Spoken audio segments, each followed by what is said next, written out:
Hi everyone, my name is Ted Burke. I'm director of the Illinois Early Intervention Training Program, and I want to thank you for participating in this short video that's intended to help you prepare for the webinar with the Early Intervention Training Program that you're going to be presenting over the next few months. I really want to thank you for sharing your expertise with our field. I think this is going to be an exciting opportunity for folks to be able to learn both from you and the other presenters we have in this extensive series that we're doing over the months of January, February, and March of 2015. In addition to this video, we're happy to provide support to you throughout the process, from reviewing your PowerPoints to brainstorming interactivities with you, or interactive activities with you, to supporting you during the presentation, during the actual webinar. We'll have moderators and assistants to help you throughout the process. We hope to have at least 2 moderators for each session that you're doing during the webinar, so you'll have plenty of assistance throughout the experience. So there really is no need to worry as we enter into this webinar process. One of the things I do want to let you know is that we'll be using what's called Blackboard Collaborate. It's a tool that we have at the University of Illinois that we hope to be using more and more, but this winter webinar series is sort of our first go-round with it, and we're very excited about the tool. It has a lot of cool features that I think will really help make it a good experience for both presenters and for participants. Before we get started, we want to talk a little bit about e-learning. What we do know from best practice in e-learning is that how you design your slides affects the learning experience probably the most in e-learning. One of the things you can see here that we just showed you is probably one of the worst slides you can design. So we've pointed out sort of all the what not to do's with designing slides in e-learning. So for instance, having titles on every page in the same location like we do in this one. Having the same slide layout for every slide. Having bullets that seem to run on and on. The whole no white space, and I think this is important to know, is that just because you have the space there doesn't mean you need to fill it. If you look at this slide, for instance, it's just so busy and there's so much going on. The use of unnecessary bullets. I mean, I think we have 15 different bullets on this, and it does get confusing, and I think you lose presenters if you just keep them on one slide without changing the visual image throughout. The whole capping everything, making everything caps, it definitely doesn't make it easier to read. As you can see from this example, it's something that's probably more distracting than anything. Having text that's too large, just because you have all the white space doesn't mean you need to fill it. Having too much text, too many slides, probably not a good thing. One of the things I think we really want to encourage folks is to use more imagery.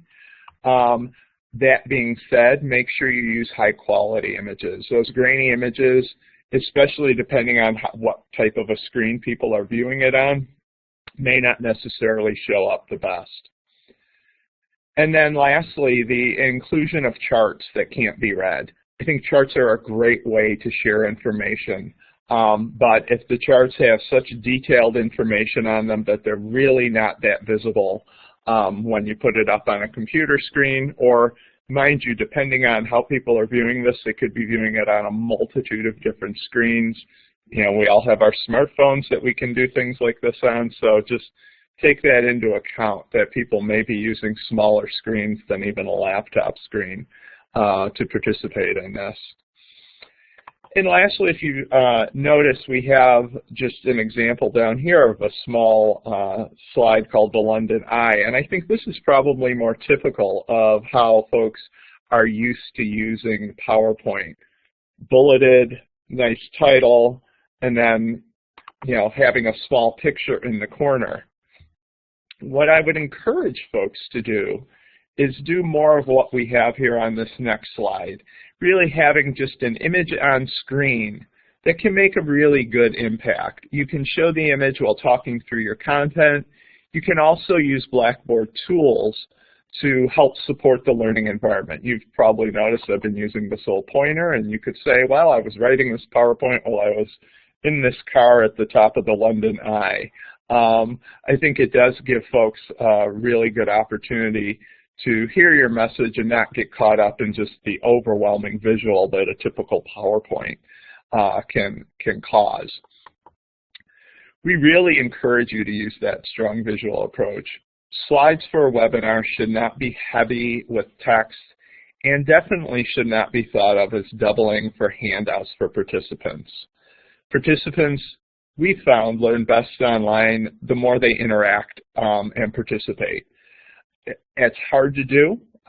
We all understand that probably face-to-face is an option where it's much more easy to interact, but we do have some very cool tools that the Blackboard Collaborate allows us to use to give participants the opportunity to interact more than they would during a typical webinar.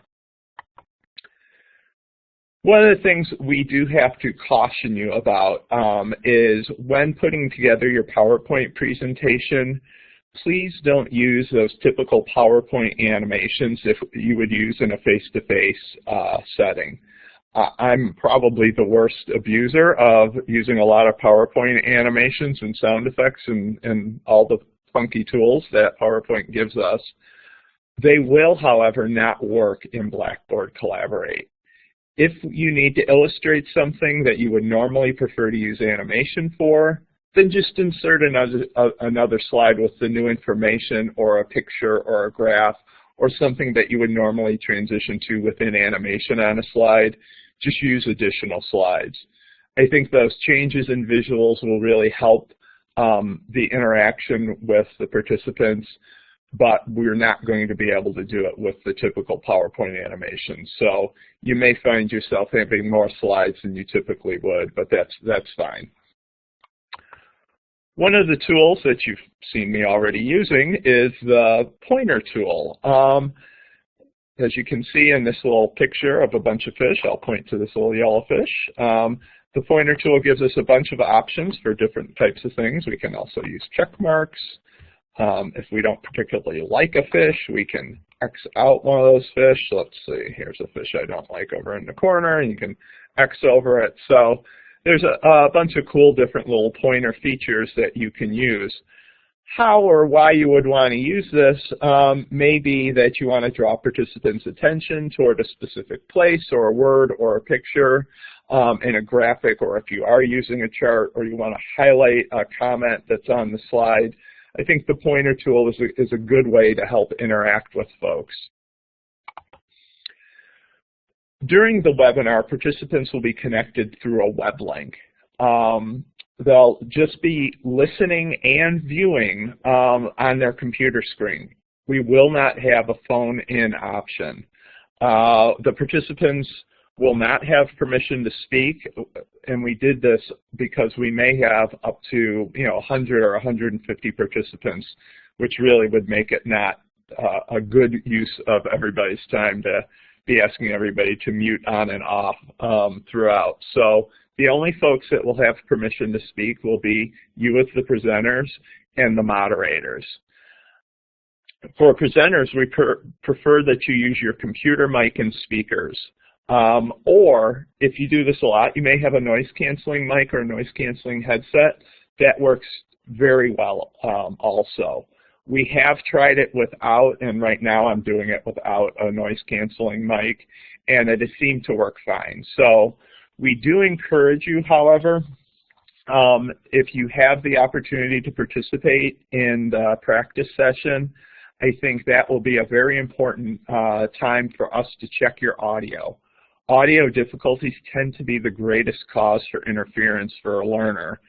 So again, if you have the time to do that practice with us before your session, I think that will be really helpful so we can alleviate any audio issues before the day of the presentation. One of the other cool features that participants will have is the hand raising option. As you can see, we have a little hand that folks can raise. As a participant, it may be something that you want to ask a question to the audience. For instance, you may want to know how many physical therapists are in the audience. So you can ask them all to hit the hand raising tool so you can get a sense of who your audience is. I think some of this we're going to have to judge based on how many participants we have. For instance, if we have 100 participants, that may be a little more difficult to really get that sense as you're scrolling through the list of people on the screen. If we only have 15 or 20, I think it could be a really useful tool for you. I think anytime we prompt folks to use a tool like this, we'll have a slide just like this so people know how to use the tool. So as moderators, we'll be able to build that into your presentation. So let us know if you plan on doing that as part of your presentation, and we'll build slides like this into it. One of the other tools that I think we'll be using a lot of is the chat tool. Participants will be able to chat in questions, comments, thoughts, or ideas via the chat box. They can also use it to respond to a question from a presenter if that's how you'd like to use it. So again, I think if it's a smaller group, I think it could be a really good tool if you want to just ask an open-ended question and get participant feedback. As moderators, we'll be monitoring the chat box for questions and comments throughout your presentation. However, as a presenter, if you'd like to address the learners' questions as they come up, or if you have a co-presenter and one of you wants to look at the questions, please feel free to do that. I think it's a great idea for folks to have the questions answered as they come up. So if somebody asks a question, you could say, hey, I see Melissa had a question, and you can answer it right there. Note that we don't ask that you have to do this. As moderators, we'll be monitoring all the questions, and as they come in, we'll be either asking you at that point in time or picking a time within the presentation to ask multiple questions that have come in. It'll also give us the opportunity to group like questions for you. So if 6 people ask the same question, we'll get it into one question that you can address to the whole audience. One of the other features I think that will be real nice for folks is the opportunity for you to show a video of yourself. As you can see, here's what the screen will look like. If you aren't showing the video, this will just be blank, or if you've given us a picture ahead of time, we could insert a picture there as well. I think it's nice for folks to have the option to be able to see who the presenter is. So even if you're not showing the video, you may be in a hat and sweats that day and don't really want everybody to see you, and I completely understand that. But if you could give us a picture ahead of time, I think that would be helpful, and we can include that at the beginning of your presentation. So if you were to use the video, it's right next to your talk button, which you will have to know where that is because otherwise people won't be able to hear you. But if you want to show a video of you as well, you would just click on the video button. And if you just want to show a quick clip, you then click off of it when you are done, so you don't get video of you the entire presentation. Another tool that you may choose to use, and again, I think it's based on the size of the group, are emoticons. Each participant will have the ability to use these emoticons. So depending on your topic, you may just want to ask the question of, how do you feel about this? How do you feel about, whatever topic you're talking about? People may choose to use the smiley face, or it may be a topic that's more confusing to folks, so they may give the little confusion emoticon. Just another nice tool to be able to interact with participants throughout the presentation that you have. Finally, another tool to consider using is the polling feature. You can use this feature to ask a question, to get feedback, to quiz participants, to guide where you think your next topic should go. When thinking of using polls, you simply embed the poll question and possible responses into a PowerPoint slide. For instance, what we have up here is a PowerPoint slide that asks, what is your favorite color? And we've given them 5 choices. Participants will have a box that comes up right there in the bottom corner I can show you, where in their last box they have something that has an A in it. And you can see they then are given the choices, A, B, C, D, or E, or none, for those people that have chartreuse as their favorite color. So what's nice about this is we have 4 choices to be able to poll folks. Like we have here, we have 5 A, B, C, D, E. We can also ask 4 or 3, so we can ask A, B, C, D, or A, B, C. And then we have the yes, no option. Those are our limits for polling. So I ask you to, if you have any polling questions, just to limit it to those options. We want to give people probably 20 or 30 seconds, depending on the level of content that you want them to think about the question. This one might take only 5 seconds to know their favorite color. And then once everybody's had the chance to plug in their answer, we would then go to a screen that would be similar to the one that was there that said favorite color results, and then we can publish results. So I'm going to try and publish the results for the one that we just did here. Let's see, publish to the whiteboard, and you can see there we've just published the results, and I can make that box a little bit bigger. And because I'm the only one answering on this presentation, you can see that 100% of the participants thought blue was their favorite color. But with a larger group, obviously, you're going to see the representation and the breakdown spread throughout. So I think especially with big groups, this may be one of the best ways to interact with folks is in a polling, because it'll give everybody really the opportunity to interact with you and to get their feedback heard. One of the other things that we can and do is sort of guide folks to other options that aren't part of your PowerPoint presentations. For instance, a video. Videos, when using webinars, can be a good tool depending on the type of video that you use. I think for our circumstances, I think using a shorter video that doesn't have a lot of audio involved is probably going to be the best way to use video in this process. What we found through any webinar tool we've ever used is that videos that have a lot of audio that are lengthy, there's always a delay in the audio and the video, and the audio and the video never match to the people who have slow connection speeds. And there's really no workaround for this. If you have the opportunity to give us a video that you want folks to hear beforehand, we can do something with folks to be able to share the video ahead of time, either in an email with folks to say, hey, can you watch this video before the presentation, or after the fact. So if you highlight a point in your presentation and you want to share a video after the fact, we can definitely do that. But during, if there's some good video clips that you want to show examples, we do have the opportunity to do it. We have to do it through an open source, so something like YouTube. So if it's already up on YouTube, that's great. We can just click on that link, and I'll show an example here of how folks can follow the link. Or if it isn't open source yet and is allowable to be, if you could email us the video ahead of time, we can put it up on our YouTube site and be able to use it. So I am quickly going to show an example of what a video might look like. It's a video that we have up on our YouTube link that's up an assessment.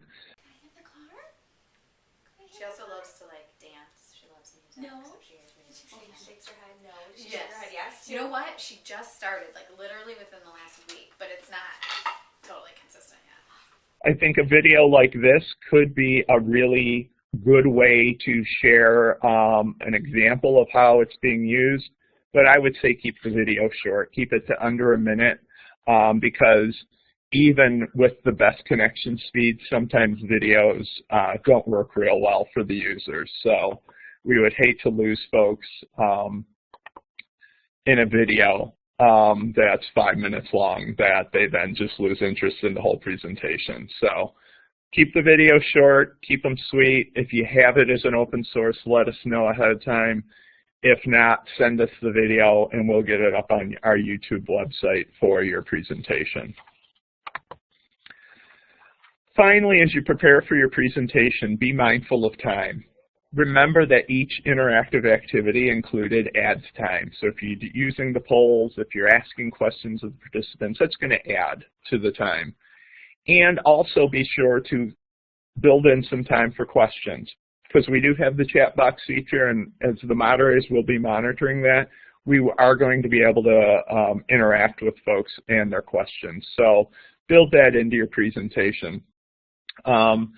This will give folks the opportunity to be able to really get the feedback that they want and not just have it be sort of our 15-minute lecture. Remember that we'd like you to send your final PowerPoint presentations and any video links by the Friday before your scheduled webinar. Susan Connor is coordinating this for all of us, so if you can send all of that information and any other questions that you might have to Susan at her email address, which is susie@illinois.edu.